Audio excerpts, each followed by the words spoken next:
welcome back to the Restaurant Planet Podcast with me, your host, Jack Cole. So today I'm joined by Leif Cocks, who's joining us from Perth in Australia. So first of all, Leif, welcome. Do you mind if I Oh, start by telling great to be us? here. Yeah, fantastic. Thank you for giving us some of your time. So first, mind telling us a little bit about your quite extensive background and how it is that you became known as the orangutan whisperer. hmm for a great deal of my life, I've been working with orangutans, and I got to know many of them over a long period of time, rescuing them, raising them, being with them when they're born, and eventually returning them to the wild. And during this, I guess, long period of association with these beautiful creatures, I discovered that the self aware persons, just as we are, and don't belong in captivity, and in many ways a more noble form of humanity than human beings. And so that started me in my lifelong journey to help orangutans, save them as a species. Um, but also, I would say orangutans may be the center of my love, but not the boundary of it. Our conservation work was always meant to include orangutans as umbrella species to save other megafauna, biodiversity, support the indigenous communities, and do one of the most cost effective things we can do to mitigate climate change for future generations. You mentioned there that there's sort of some ways more human than us. Would you mind just unpacking that a little bit? Hmm. What I mean is they're persons. Um, and I say they're actually a more noble form of humanity. So we're like our closest living relative to chimpanzees. We're capable of so much empathy, compassion, love, and altruism in how we deal with ourselves and sometimes even other species. But we're also capable of so much horror and destruction. We can look at other human beings, neither alone other animals, and have complete disregard for the cruelty that we inflict upon them. And just a quick view of the news today would lay bare to that nature that we have with our closest relative, the chimpanzee. But as a way of comparison, the orangutans, who are 7 times stronger than a human, and the males have canines same size of a tiger, although we killed over 1 million of them at least, and more than 100,000 have been killed in the island of Borneo alone in the last 20 years, murdered as their forests disappeared. There's not one recorded case of an orangutan killing a human being in a zoo, sanctuary, or in the wild. And so they're much more peaceful and beautiful, and in many ways a lot less needy and manipulative as humans and chimpanzees can do, being a very social species. So when you become friends with an orangutan, you often will experience the closest form of bondship between two persons than you may have actually not experienced even among your own humankind. And you're one of the leading world experts on their behavior. And remind sort of, and you've mentioned a few aspects of it. What are some of the features of their behavior as opposed to other hmm primates or other species, and some of the things that really make them stand out as you say, more hmm noble? Yeah. Well, one of the things you notice orangutans is they're very independent and live these semi-solitary lifestyles. And people used to think, if you want your kids to grow up and be successful, you give them tough love, teach them to be tough in a tough world. Of course, we now know that's far from the truth for human beings and chimpanzees or any other animal or any other person, such as orangutans. In fact, the more loving and secure the environment you give an individual, the more confident, independent, successful it will be later in life.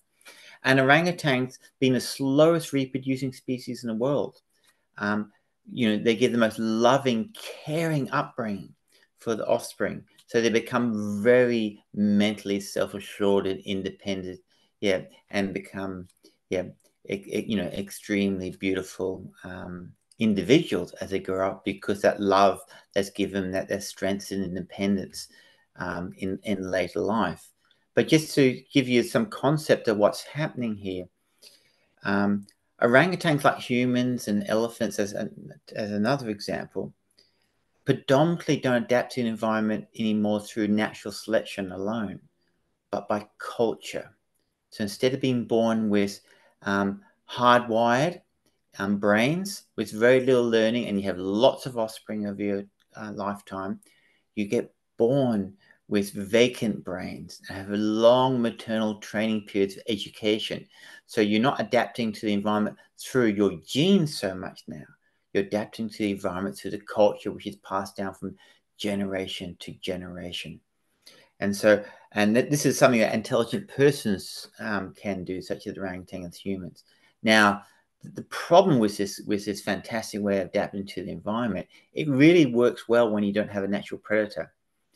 Because, for example, if you only kill 1% of the animals in a viable orangutan population, that population will go extinct because you're investing so heavily in so few offsprings, you can't deal with even very low level of predation. Unfortunately, orangutans have been reintroduced in recent history to the super predator, us, and which is driving to extinction. And we've seen the last death throes of the last remaining populations now, and we've got the last decade to turn this around. Goodness. And okay, so that leads me on to next question, which is sort of what is the broader picture for orangutan in terms of population? Obviously, you mentioned a few of their threats, their general sense of well-being. And whereabouts are they? Of course, they're in Indonesia. As I understand it, Mm-hmm. a few of them in Borneo, other places. What's the broader picture for their situation? Mm. The first thing to understand about orangutan, there isn't a orangutan. There's actually 3 species of orangutan. The Sumatran, Bornean, and Tapanuli. And they're different to each other, chimpanzees and bonobos, you know. And so when people talk about orangutans, well, the first question to ask which one, they're very different. And the Bornean orangutan has 3, and possibly we might discover 5 subspecies. And all these subspecies really do matter because they are adapted to unique types of rainforest.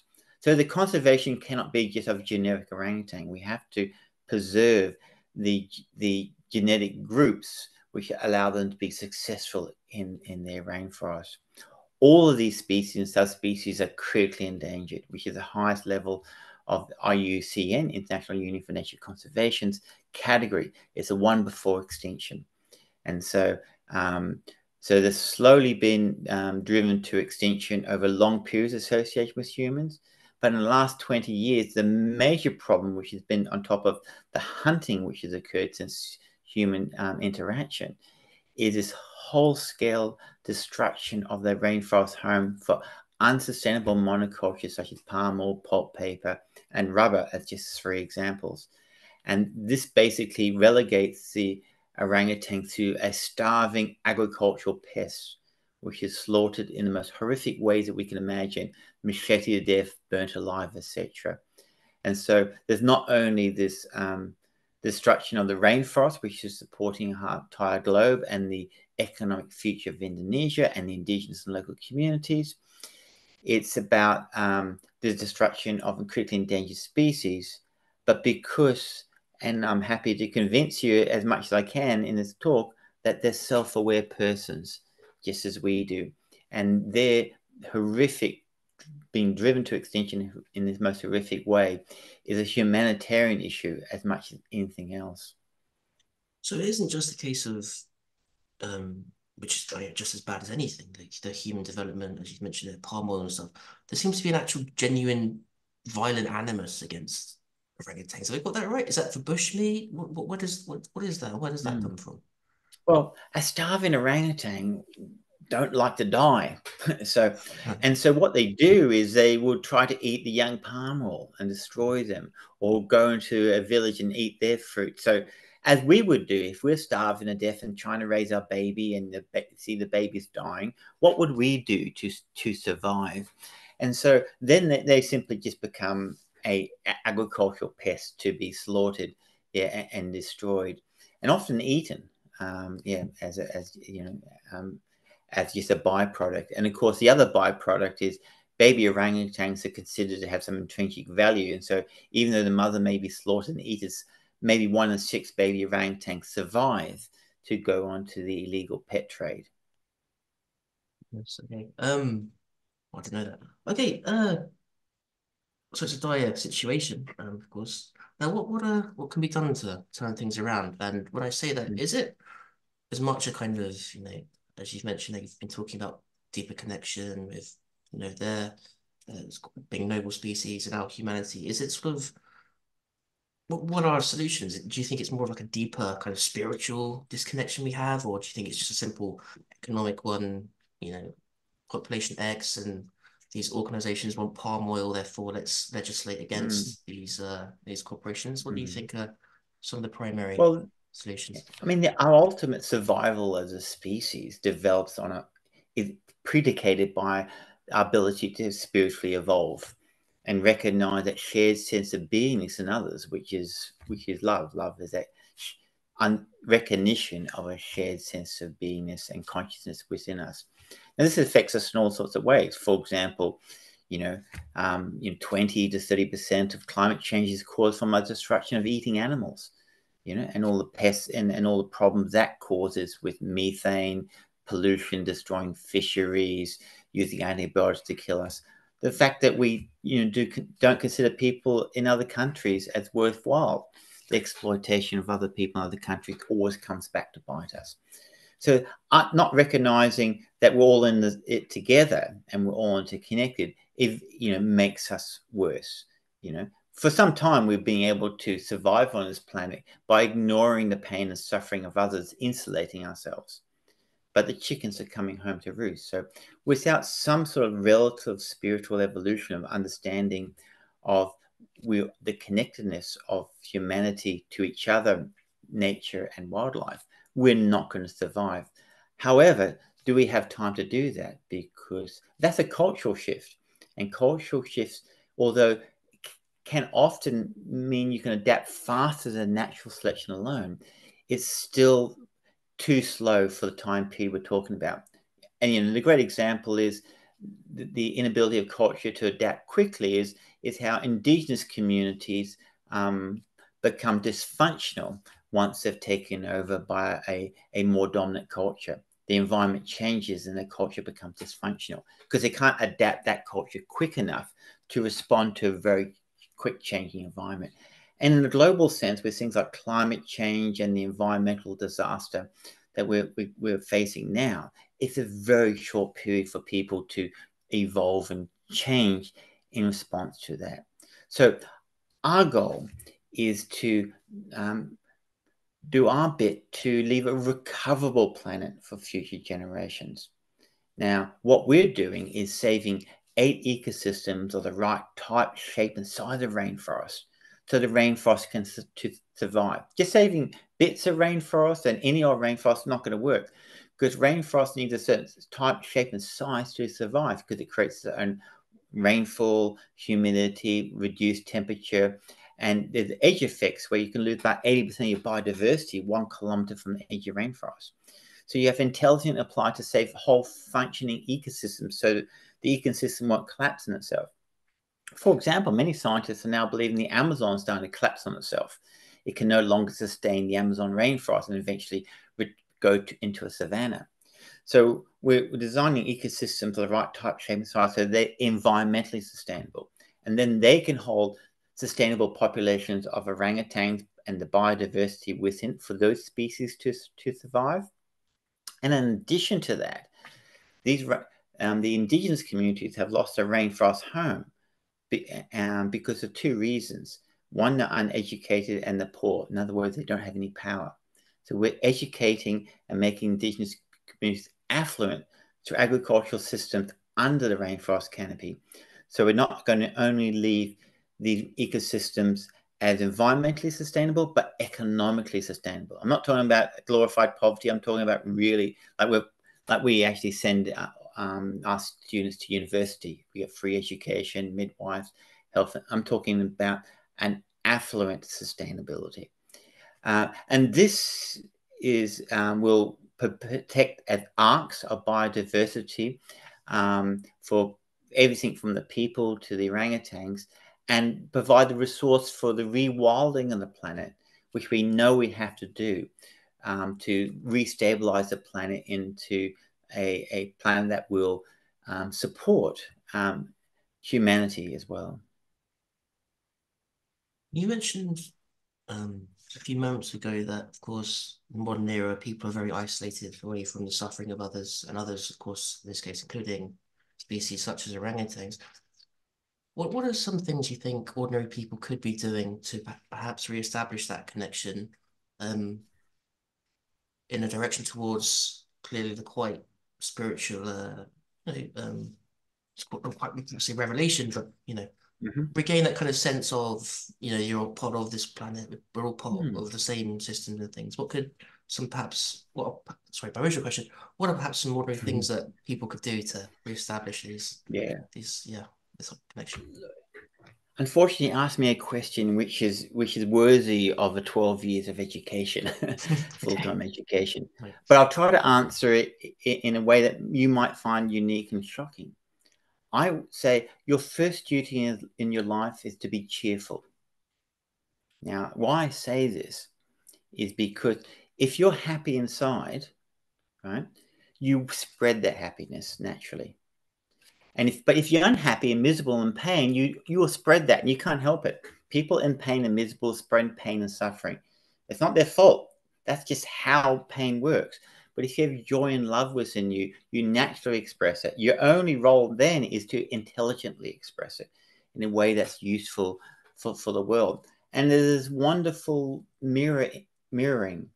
The love, as you extend love and compassion to others, you become joyous and happy inside. But if you become joyous and happy inside, you naturally express that love and compassion to others. And so that's kind of the spiritual connection. So I often say, because, often when I've been doing this for a long time, people say, Leif, I really admire you for the sacrifices you've made, to, with wealth and name and power and everything you've given up to save orangutans. And I said, no, no. I admire you because you're the true sacrifices. You sacrifice your happiness for toys such as name, fame, money, and power and reputation. The life of selfless service to others, in pure intelligent expression of love, is a life of joy, happiness, and fulfillment. And so I always say it's always a win-win situation. If it's a win-lose situation, you haven't got the right answer. So even for us, it's got to be that spiritual involvement, if that makes sense. It has to be that win-win solution. So I know that's just a very quick and dirty summary, but maybe that gives you the taste of where I'm coming from. No, no, no, happy this sounds like as good a solution as any, I'd say, yeah. Um, okay, well, so of course you're not just involved in orangutans, in fact, far from that. Now would you mind telling us, so what are some of the broader projects you're involved with? Of course, there's a number of different Sure. species, things that you've got currently going on, which I know is a Yeah. hell of a lot. So, Yeah. As I mentioned, we always envisage the orangutan to be the umbrella species to take the rainforest biodiversity and everyone along for the free ride. But what we found out there were three species falling outside of that umbrella. Tigers had the criminal syndicates running drugs and arms were going in, killing the tigers for the illegal medicine trade for China. So we had to have a specific action to preserve that. Elephants and people, in which both of them having their native habitats been taken away, or fighting each other to survive in the forest. Two large, dangerous animals fighting and killing each other. So we had to start the International Elephant Project to bring them under the umbrella. And last of all, the indigenous communities in the areas, in the land that we're leasing and piecing together the ecosystem, their children are malnourished and uneducated, and the deaths at birth were horrific. They didn't name their children until they're 6 years old because they're probably going to be dead anyway. Don't get attached to these little suckers. So we employed midwife. We provide free education, free food to all the children, right? Empowering women with and giving health services. And so the community is surviving and prospering. And they name their children at birth.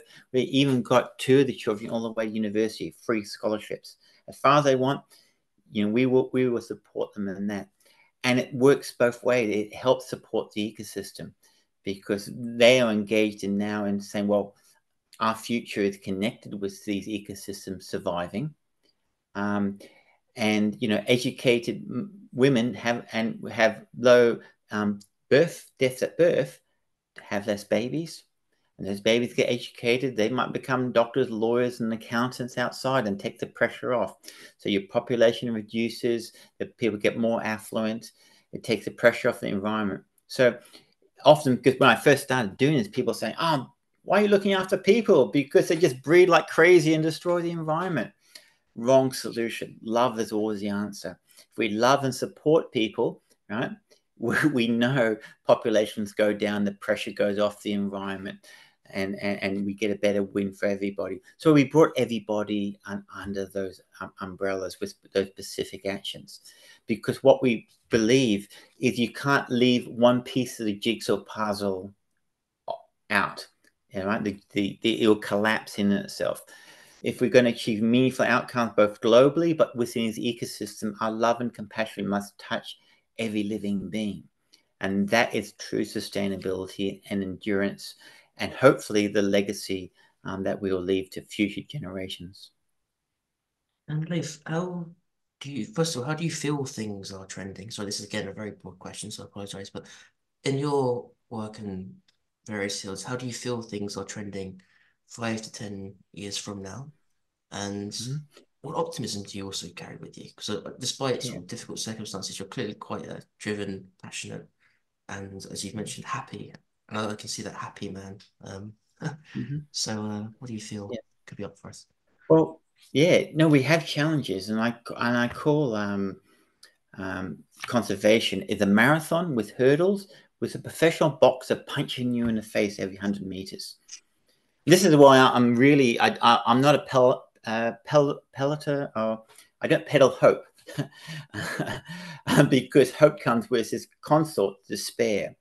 I peddle love, because love has the endurance to keep going no matter what.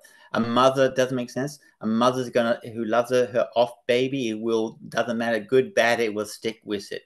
And this is the endurance that we need, which only love, not hope, can provide it.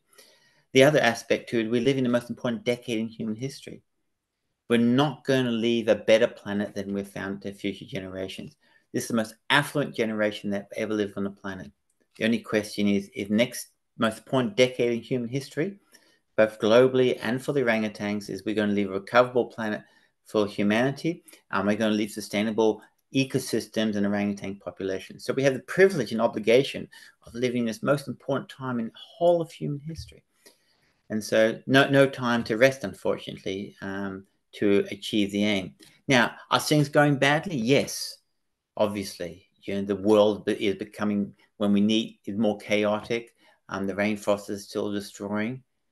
But in our vision to have these arcs of rainforest biodiversity and orangutans achieved, we are actually achieving that now. And the only thing that's holding us back is lack of funds, but the funds required may be difficult for us to raise as a non-government charity. But it's a pittance to what people spend in killing each other by the hour.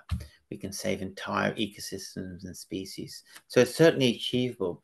But one of my jobs, obviously, other than helping to bring the vision together and wonderful people from all walks of life and everything together to achieve the outcome on the ground, but also try to engage people and community to support us, to allow us to achieve this mission in the next 10 years. And finally, Leif, where can people find you to support you in your work? Mm-hmm. They can go to the Orangutan Project, all one word, .org, and they can donate, adopt an orangutan, sponsor and save a bit of forest, and become part of the solution. And my most important message here is the only way human beings can ever achieve anything is through collectivization, right? This is why it's British Petroleum, one of the 100 companies causing 80% of climate change, created the carbon footprint, because they want us to try to act as individuals, right? And think that we can make a meaningful change while they continue to profit by destroying the planet. So we have to collectivize in order to achieve. And what I'm offering is just one good option, not the only option, to collectivize to make a meaningful change. So either collectivize your capital, like any good businessman know, if you want to earn a lot of money, you collectivize capital. we collectivize capital from our donors to make that meaningful change. And a lot of people collectivize their labor, become volunteers and run stalls and quiz nights and, and bring people together to raise money. And so I always say to people, yeah, understand as individuals we're ineffective and we'll always remain ineffective. And so please collectivize in the most important decade in human history. And yeah, and the Orangutan Project is just one way of doing that. Fantastic. Leif, thank you so much for your time. It's been a pleasure speaking with you. You're welcome. Thanks, Jack.